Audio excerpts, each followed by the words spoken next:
புரட்சித் தலைவர் எம்ஜிஆர் அவர்களை பற்றி சத்யா ஸ்டுடியோ பத்மநாபன் அவர்கள் கூறியதை தற்பொழுது காண்போம். சொல்லுதல் யாருக்கும் எளிய, அறியவாம் சொல்லிய வண்ணம் செயல் என்றார் வள்ளுவ பெருந்தகை. அந்த பொய்யாமொழிக்கு ஏற்ப சமதர்மம், பொதுவுடைமை ஆகிய லட்சியங்களை மேடையிலே பேசுவது எளிது. கடை தேங்காயை எடுத்து வழிப்பிள்ளையாருக்கு உடைப்பது போல் யாருடைய சொத்தையோ எடுத்து சொக்கனுக்கும் ஏழை குப்பனுக்கும் பகிர்ந்தளிக்கும்படி மேடை புரட்சி செய்வது அதைவிட எளிது. ஆனால் தன்னுடைய நெற்றி வேர்வை நிலத்தில் விழ அயராது உழைத்த உழைப்பால் உருவான ஒரு நிறுவனத்தின் நிர்வாகத்தை அதன் தொழிலாளர்களுக்கே சமமாக பிரித்தளிப்பது என்பது எல்லோருக்கும் உரியதன்று. அது எங்கள் வாழ்க்கை பாதையின் ஒளிவிளக்காம் புரட்சித் தலைவரை போன்ற பொன்மனச் செம்மல்களுக்கே உரிய ஒன்று. ஈத்துவக்கும் இன்பம் அறிந்த பெருந்தகையிடம் சேரும் செல்வத்தை ஊருணி நீர் நிறைந்ததற்கும் ஊர் நடுவே பழமரம் பழுத்ததற்கும் தமிழ்மறை ஒப்பிடுகிறது. அந்த முப்பாலுக்கு ஏற்ப எங்கள் இதே தெய்வம் பெற்ற லட்சங்கள் எல்லாம் ஏழை எளியோரின் ஏழ்மையை தீர்க்கும் லட்சியத்திற்காகவே பயன்படுத்தப்பட்டன. திரை உலகிலேயே வற்றாத வழங்கும் காமதேனுங்களாக கருதப்படுபவை திரையரங்கங்கள்தாம். ஒருமுறை சென்னை நகரின் முக்கிய திரையரங்கம் ஒன்று விலைக்கு வருவதாக இந்த ஏழை பங்காளரிடம் தெரிவிக்கப்பட்ட போது அவர் கேட்ட முதல் கேள்வி, இந்த தியேட்டரை வாங்கினால் அதில் எத்தனை பேருக்கு வேலை கொடுக்க முடியும் என்பதுதான். பொதுவாக ஒரு நிறுவனத்தை வாங்கும்போது லாபம் வரும் என்றுதான் எல்லோரும் கேட்பார்கள். ஆனால் பள்ளி ரோம்பும் பண்படைத்த இந்த பாரி வள்ளலோ அதனால் தனக்கு என்ன பலன் என்று கேட்காமல் பயனடைவோர் பட்டியல் எவ்வளவு என்று கேட்டார். நட்டத்தில் நடைபெறும் ஒன்று என்று தெரிந்திருந்தும் பலருக்கு வேலைவாய்ப்பு அளிக்கக்கூடிய ஒன்று என்ற ஒரே காரணத்தால் தான் மகாலட்சுமிகளான மவுண்ட் ரோடு தியேட்டர்களை எல்லாம் விட்டுவிட்டு சத்யா படப்பிடிப்பு நிலையத்தை அவர் வாங்கினார். அவரது உடல் மட்டுமல்லாது அவரது உள்ளமும் இவ்வாறு சொக்க தங்கமாக இருந்ததால்தான் இன்று இந்த வையகமே அவரது புகழை பாடி நிற்கிறது. முத்தமிழ் மண்டலம் மட்டுமல்லாது இந்தியாவே இன்று அந்த நம்பிக்கை நட்சத்திரத்தின் விழியசைவிற்கு காத்திருக்கிறது. இந்த ஈகை குணமும் கொடைத்தன்மையும் இன்று நேற்று வந்ததல்ல. சிலருக்கு தேர்தல் தேதி அறிவிக்கப்பட்டவுடனே நினைவுக்கு வருகின்ற கண் சிகிச்சை முகாம் போன்ற கண்கட்டி வித்தை அல்ல அது. இரத்தத்தின் இரத்தமான என் உடன்பிறப்பை என்று அவர் அழைப்பது அவரது உதட்டில் இருந்து வரும் சொல்லல்ல, அது அந்த வள்ளலின் இதயத்திலிருந்து வரும் இதய கீதம். ஒருமுறை விலை மதிக்க முடியாததும் எளிதில் கிடைக்க இயலாததுமான கேமரா ஒன்றை தொழிலாளி ஒருவர் கைத்தவறி கீழே போட்டு பழுதாக்கிவிட்டார். செய்வதறியாது திகைத்து போன நாங்கள் என்ன சொல்வாரோ என்ற அச்சத்துடன் ஒப்பனை அறையில் இருந்த புரட்சித் தலைவரிடம் தயங்கி விவரத்தை சொன்னோம். ஆனால் அந்த தனிப்பிறவியோ பல லட்சம் விலை மதிப்புடைய கேமரா பழுதடைந்து விட்டதே என்று பதறவில்லை, உடைத்தவர் மீது சீரவில்லை. அதற்கு மாறாக அந்த தொழிலாளியை அழைத்து உனக்கு அடி எதுவும் படவில்லையே என்று தாயன்போடு விசாரித்தார்.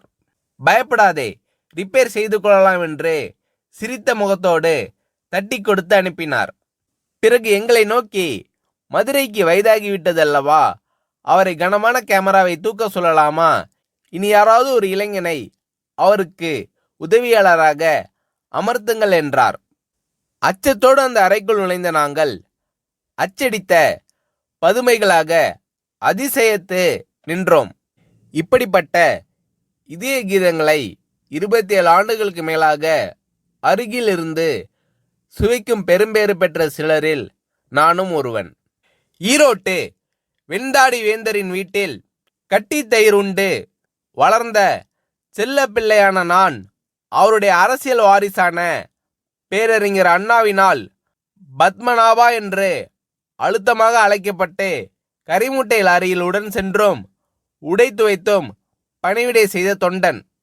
இன்று அந்த இங்கர்சாலின் இதே கனியான புரட்சி தலைவரின் ராஜசபையில் நானும் ஒரு அங்கம் என்று எண்ணும்போது என் தோள்கள் அந்த தேவனின் புகழை எண்ணி எண்ணி பூரிக்கின்றன.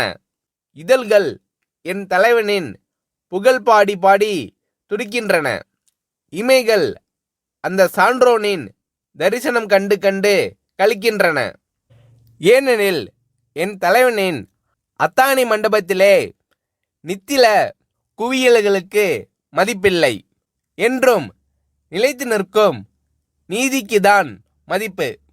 ஊரை அடித்து உலையில் போடும் உளுத்தர்களுக்கு அங்கு இடமில்லை. ஆனால் உண்மை உழைப்பிற்கு அந்த ராஜசபையிலேயே என்றும் ஏற்றம் உண்டு. அந்த தேவ சபையிலேயே ஓடுபோரும் உயர்போரும் ஒப்பர்தான். உற்றாரும் ஒன்றுதான், ஊர்கோடி உலகப்பனும் ஒன்றுதான். அவ்வளவு தூரம் ஏன்? காரி உமிழும் கடைமகனையும் தன் மகன் போல் மடியேந்தி உயிர் காக்கும் உத்தமர் அவர். இன்னா செய்தார்க்கும் இனிய செய்வதே அவர் இயல்பு. கொல்ல வந்த கொடியோரையும் அன்பொழுக அண்ணன் என்று அழைப்பதே அந்த அண்ணலின் சால்பு. அவரை எதிர்த்தோர் என்றுமே வாழ்ந்ததில்லை. அது அவருடைய ராசி. குடைநிழலிலிருந்து குஞ்சரம் ஒருவராக இருந்தாலும் அவரது கடைவிழி சிவந்தாலே கரியாகி போவார். இது வரலாறு. ஆனால் ஆண்டவனை நம்பினோர் மட்டுமல்ல, இந்த ஆண்ட கையை நம்பினோரும் கைவிடப்பட்டதில்லை. அதற்கு அந்த ஆலமரத்தின் நிழலில் இளைப்பாரி கொண்டிருக்கும் நாங்களே இரத்த சாட்சிகள்.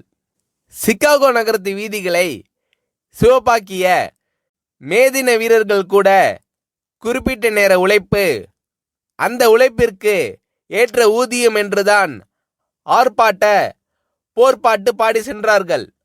ஆனால் புரட்சி தலைவரோ அதனினும் ஒரு படி மேலே சென்று உழைப்பிற்கு ஏற்ற ஊதியம் பெறுவதை விட எங்களை அந்த நிறுவனத்தை நிர்வகிக்கும் பங்குதாரர்களாகவே ஆக்கியிருக்கிறார். இன்று சத்யா ஸ்டுடியோவை நிர்வகிக்கும் ஒர்க்கர் கம்பைன்ஸில் நாங்கள் எல்லாம் ஊழியர்கள் அல்ல, பங்குதாரர்கள். அதிலும் எப்படிப்பட்ட பங்குதாரர்கள்? பொது மேலாளர் முதல் துப்புரவு தொழிலாளி வரை எல்லோரும் ஒரு நிலைதான். உயர்வு தாழ்வு அற்ற சம பங்குதாரர்கள்தான்.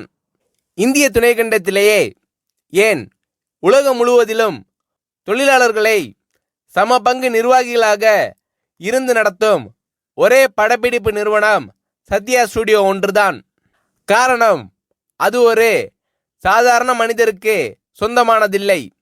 அது ஒரு சரித்திர நாயகனுக்கு, புதியன செய்யும் புரட்சி தலைவனுக்கு சொந்தமானது. பகுத்துண்டு பல்லுயிர் ஓம்புவதை நூலோர் தொகுத்தோற்றுள் எல்லாம் தலை என்று கூறும் குரல் நெறி தெரிந்த ஒரு குமணனுடையது. அந்த குமணனுடைய காலடியில் நாங்கள் நிற்பதில் அந்த வள்ளலின் சுடரொளி எங்கள் வாழ்க்கையின் வழிகாட்டி ஆகிறது. நாங்களும் எங்கள் குடும்பத்தினரும் உண்ணும் போதும் உறங்கும் போதும் அந்த ஏந்தலை எங்கள் வாழ்க்கை பாதையின் ஒளிவிளக்காம் புரட்சி தலைவர் நீடூழி வாழ்க என்று நித்தம் நித்தம் வாழ்த்தி வணங்கி கொண்டிருக்கிறோம் என்று புரட்சி தலைவர் எம்ஜிஆர் அவர்களை பற்றி சத்யா ஸ்டுடியோ பத்மநாபன் அவர்கள் கூறுகிறார்.